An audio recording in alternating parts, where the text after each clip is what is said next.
Like you, I've been digesting the testimony of Harry, Duke of Sussex, during his appearance in court to defend the suit he brought against the Mirror Group newspapers for allegedly hacking his phone.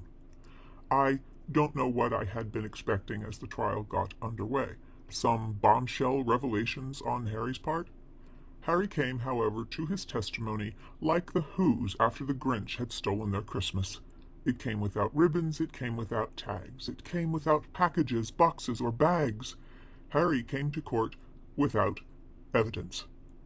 He came with, instead of evidence of entitlement, the sort of grandiose entitlement that allowed him to insist on the stand that he must be believed. His story must be true because he said so.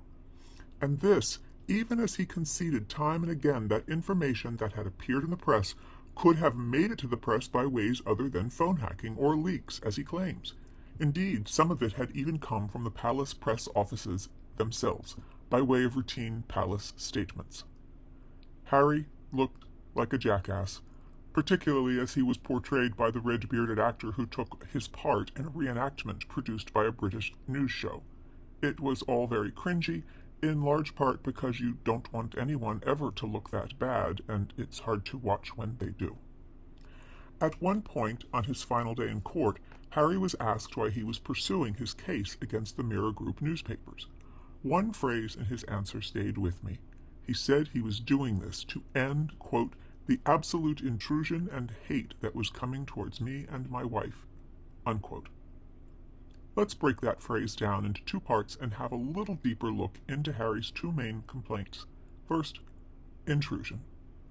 There are not many of us who can truly sympathize with the sort of overbearing press attention members of the royal family put up with on a daily basis. That's because there are not many of us who are that famous. It would be a miserable way to go through life.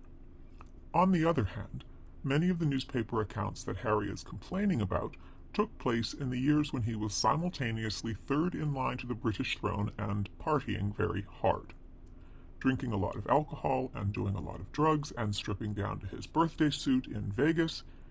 He was acting out like a stooge.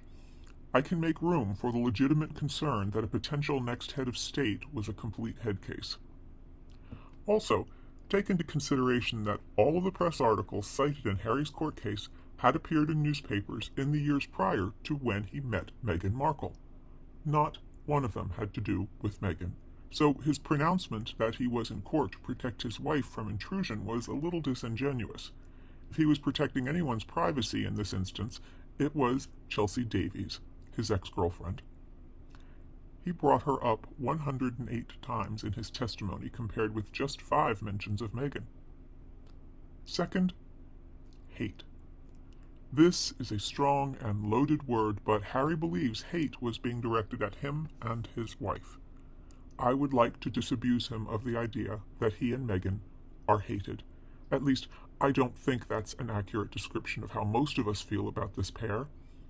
Their behavior has been vile, wounding his grandmother as she was dying, throwing nearly every member of his family under the bus, creating car chases out of their own overactive adolescent imaginations, and quite possibly she is irredeemable, but I don't feel hate for them. I am just so increasingly tired of them and annoyed with them, and I sincerely wish there was some way to make them understand that they need to take a good hard look at why the public increasingly thinks of them as so irritatingly tiresome. Put this pathetic court appearance at the top of the list, and just, Meg and Harry, stop making us cringe. If you like what we're doing at The Authentic, consider giving this video a like, subscribing to the channel, and ringing the bell so you'll be notified when a new video makes its debut, and think about leaving a comment too. Thank you for watching.